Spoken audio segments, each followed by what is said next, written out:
Hello everyone, this is E-Rock, and welcome back to another Ghost Recon Wildlands video. This week is going to be the Season 3, Week 3 Challenge Guide, which we're basically preventing cartel reprisals. Alright, so let's get right into it. And Solo 1 is in extreme difficulty and using only explosives. Deploy to Okoro Bravo, and then complete the mission, the hospital. So this one's not too tough. Obviously, extreme difficulty, explosives. I also recommend restarting the mission before going to the Okoro Bravo base. And then there's basically two parts to this.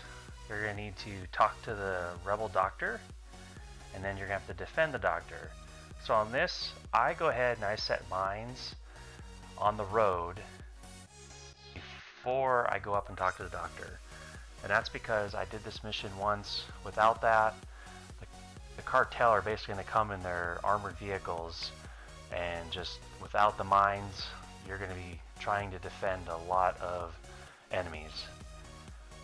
I put a couple C4s also around the base, and then I also called in the diversions and guns for hire before I even talk to the doctor. Then I call in another diversion, and I basically go back and just kind of hang out with the doctor in the room. All the rebels are going to take care of the enemies. The mines are going to take care of quite a few of the vehicles that pop up, and then that should complete the mission. The Solo Challenge 2 is, again, in extreme difficulty and without dying.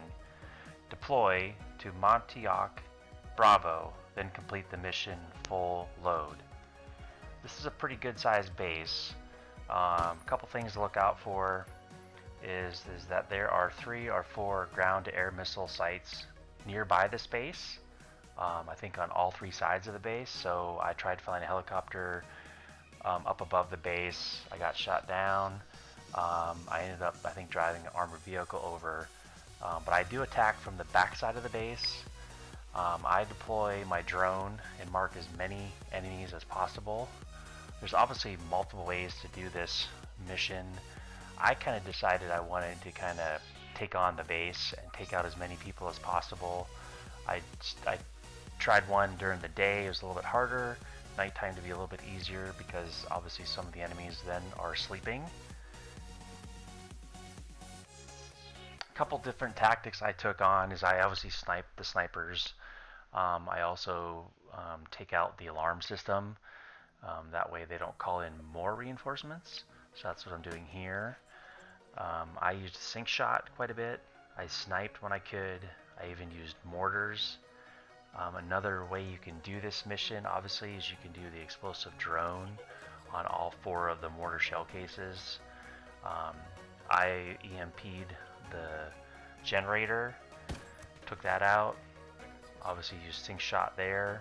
Here's the mortars. There's quite a few enemies in this base, so obviously if you decide to take on the base, it's going to take a little bit longer. But I was having fun with it because there's lots of guys here. There's heavies, there's guys walking around, there's guys outside the base. Guys eventually even come to the base, and someone called in some backup at one point.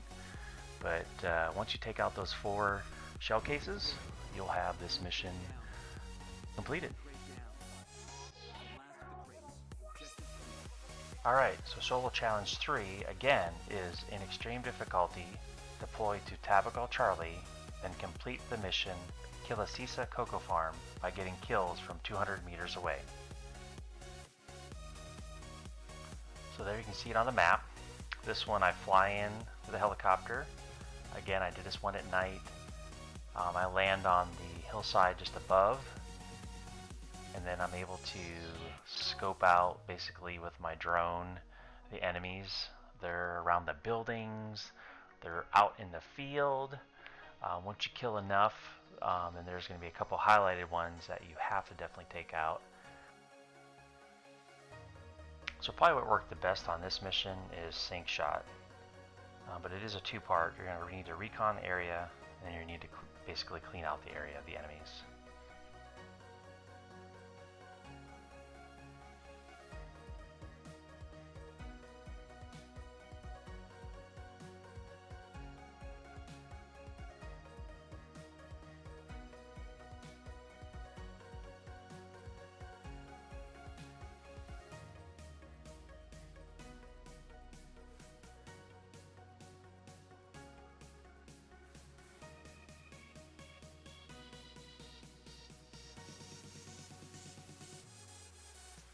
Once you clear the area, then that will complete the mission for Solo Challenge 3.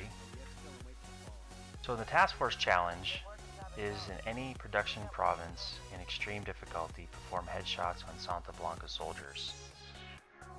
So on this one here, I did two different places. I went back to the Okoro base in Santa Blanca, and I also went to the Tactical Bravo and back down to the makeshift runway. So the rewards for this week: the solo, you're going to get the bandana; the community challenges, you're going to get the stars patch; and the task force challenge, you're going to get the tier 1 booster. You'll also get 2500 XP and 2500 units of each resource for the solo challenges. So that completes this video, guys. I hope you enjoyed it and it was helpful to you. Thanks for watching, and take care until next time. And don't forget to give a like, subscribe, and leave any comments down below.